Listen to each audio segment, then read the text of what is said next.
जय जगन्नाथ। नमस्कार प्रिय दर्शक, स्वागत करता हूं मैं आपको कल्पतरु एस्ट्रो में।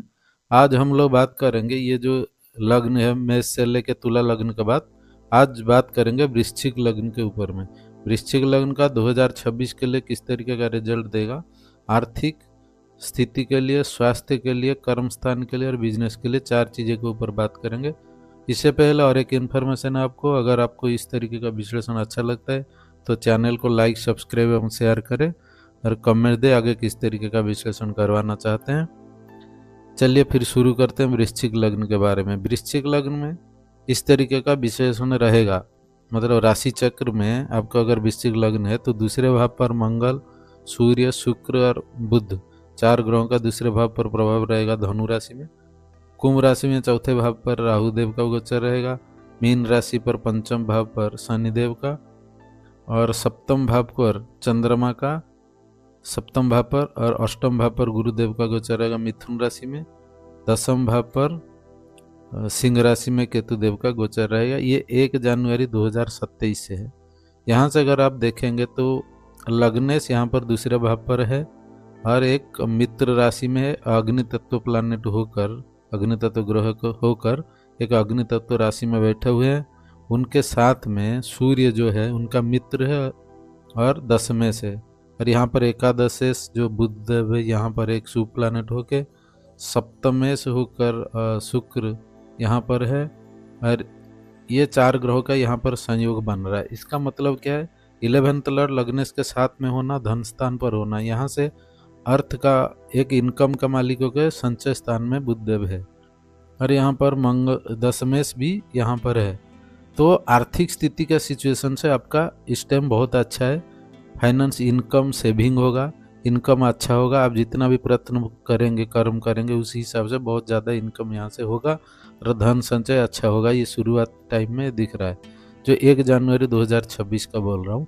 इसके अब बाद में तो 14 तारीख तक जनवरी में यहाँ पर सूर्यदेव आ गए हैं, मंगल भी गोचर करेंगे, आ जाएंगे। शुरुआत टाइम का बोल रहा हूँ, ये हो गया होगा आपका। फिर अभी अगर देखिए, यहाँ धन कारक होकर गुरुदेव दूसरे स्थान का मालिक और धन कारक होकर अष्टम में बैठकर दूसरे स्थान को देख रहे हैं। इसका मतलब पैतृक संपत्ति से आपको भी आर्थिक लाभ होने की संभावना है। यहाँ पर अष्टमेश भी यहाँ पर है, अष्टम स्थान में बैठकर अष्टमेश को देख रहे हैं, तो यहाँ पर गुरुदेव, तो आपका उस तरीके का भी पैतृक संपत्ति से भी इनकम और खजाना कहीं से भी जो भी है आपको इनकम होने की संभावना या मिलने का संभावना दिख रहा है। ये था नॉर्मल है। अभी देखेंगे चार ग्रह जो है, शनि, राहु, गुरु और केतु, ये चार ग्रहों का विश्लेषण से हम लोग देखते हैं कि कैसा रहेगा 2026 आपके लिए। अभी देखिए गुरुदेव का स्थिति अगर देखते हैं तो इस लग्न के लिए गुरुदेव कारक ग्रह होते हैं, पंचमेश और द्वितीयेश होकर अष्टम में बैठे हुए हैं। अभी वो दूसरे का रिजल्ट ज़्यादा देंगे और मुख्य त्रिकोण का आपका प्रभावित कर रहे हैं। मतलब 4, 8, 12 जो है मुख्य त्रिकोण होता है। ये अष्टम भाव पर बैठे हुए हैं और पंचम दृष्टि से द्वादश भाव को देख रहे हैं और यहाँ पर चौथे भाव को भी नवम दृष्टि से देख रहे हैं। तो इसका मतलब आपका दूसरा स्थान का जो इनकम का सोर्स को छोड़ के अगर देखेंगे तो और जो 3 भाव मुख्य त्रिकोण को प्रभावित कर रहे हैं। मतलब आप अभी स्पिरिचुअली इंक्लाइंड ज़्यादा रहेंगे, लेकिन आर्थिक स्थिति भी आपका अच्छा रहेगा अभी शुरुआत टाइम में। जब जून में गुरुदेव यहाँ से गोचर कर जाएंगे नवम स्थान पर, आपका ये आपका पंचमेश होकर नवम स्थान में जाना, इस टाइम क्या करेंगे, पंचमेश होकर नवम में जाके ये पंचम को प्रभावित करेंगे जो दूसरे राशि उनके मीन राशि में। तो उस टाइम ये मुख्य त्रिकोण को छोड़ के आपको धर्म त्रिकोण को भी प्रभावित करेंगे। मतलब उस टाइम भी आप स्पिरिचुअल रहेंगे, लेकिन आपका प्लानिंग में, आपका बच्चा जिन लोगों का नहीं हो रहा है इसमें, और आपका बुद्धि से, प्लानिंग से जो काम नहीं हो रहा था उस चीज़ के लिए बहुत अच्छा टाइम हो जाएगा। उस टाइम वो लग्न को भी प्रभावित करेंगे, पंचम को प्रभावित करेंगे, नवम को, 3 भाव को प्रभावित करने का कारण गुरुदेव के वजह से आपको हर चीज़ में फायदा मिलेगा। वृश्चिक लग्न के लिए वो कारक ग्रह होते हैं, फ्रेंड होते हैं मंगल के, इसीलिए आपके जून के बाद आपके लिए गुरुदेव से बहुत अच्छा फल मिलेगा। अभी देखिए अगर शनिदेव का स्थिति देखते हैं तो शनिदेव यहाँ पर तीसरे और चौथा लॉर्ड होकर पंचम भाव पर बैठे हुए हैं। तो आपका जो भी मानसिक स्थिति है ये अभी प्रॉब्लम दिख रहा है, क्योंकि चौथे भाव पर राहु का होना और चौथा लॉर्ड पंचम भाव पर जाना, पंचम भाव और आपका बुद्धि है, चौथा भाव मानसिक स्थिति है, और यहाँ पर चौथे में बैठकर अष्टम को दृष्टि कर रहे हैं राहुदेव। गुरु है इसीलिए थोड़ा सा बैलेंस है, नहीं तो अष्टम से भी मानसिक स्थिति में प्रॉब्लम दिखता है, पंचम से और चौथे से दिखता है। इसलिए मानसिक शांति और डिसिप्लिन में थोड़ा प्रॉब्लम दिख रहा है, नहीं तो मेटेरियलिस्टिक ग्रोथ के लिए अच्छा है, क्योंकि यहाँ पर राहु मित्र राशि का है, कोण लड़ भी होते हैं इस राशि का, और चौथा लड़ पंचम पे होना केंद्र त्रिकोण का राजयोग की वजह से आपका इनकम सोर्स के लिए प्लानिंग के लिए ठीक है, लेकिन मेंटली हेल्थ इश्यूज के लिए मानसिक शांति के लिए ठीक नहीं है। यहाँ पर राहु का नवम दृष्टि अगर देखेंगे द्वादश भाव पर जा रहा है, तो द्वादश भाव भी ठीक नहीं है, लेकिन ये भी मित्र राशि का है। तारों का यहाँ पर राहुदेव का द्वादश पर दृष्टि ठीक नहीं है, फिर भी यहाँ पर मित्र राशि का है तो एवरेज रहेगा। अभी अगर हम देखेंगे शनिदेव का स्थिति, शनिदेव यहाँ पर पंचम में बैठकर आपको तीसरी दृष्टि से सप्तम भाव को प्रभावित करे और सप्तम में शुक्र को यहाँ पर प्रभावित करे, मतलब स्पाउस का हेल्थ के लिए ये ठीक समय नहीं है।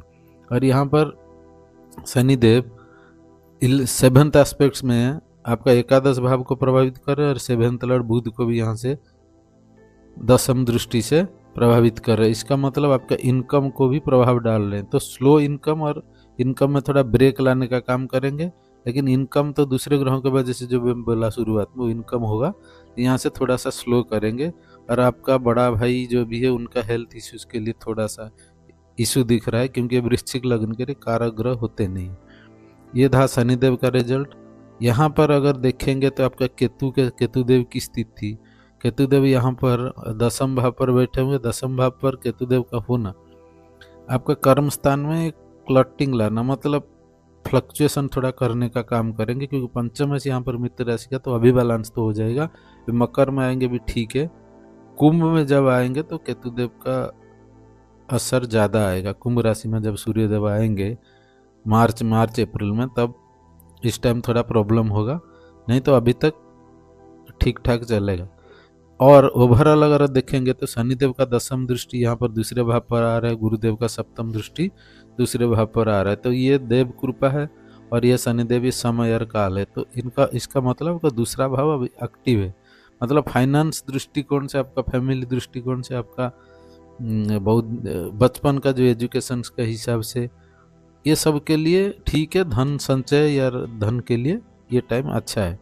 ये था ओवरऑल 2026 का प्रेडिक्शन आप लोगों के लिए।